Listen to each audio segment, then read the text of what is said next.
were dark and grey. Two men left bound to Scarthy, bound for the USA. Their names were John and William Ford, a father and his son. They went to live near Michigan in a place called Dearborn.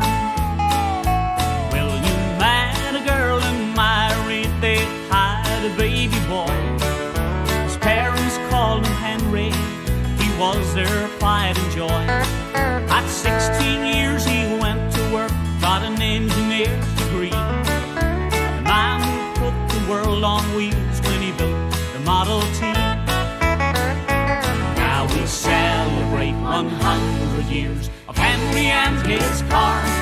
There's a Ford in every country, no matter where you are. The Mustang and the Maverick, Berlin and Galaxy, all owe their name to Henry Ford, who built the Model T.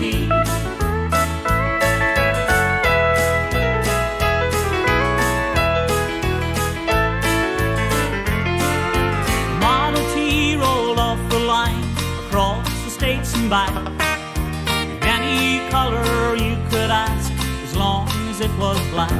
Henry Ford did not forget his roots, or from where his daddy came. He built a giant plant in Cork in honor of his name. Now if you're in Cork City and you have some time to spare, drive out to Balmascarthy, see the statue there. A replica in stainless steel for everyone to see. A monument to Henry Ford, who built the Model T. Now we celebrate 100 years of Henry and his car.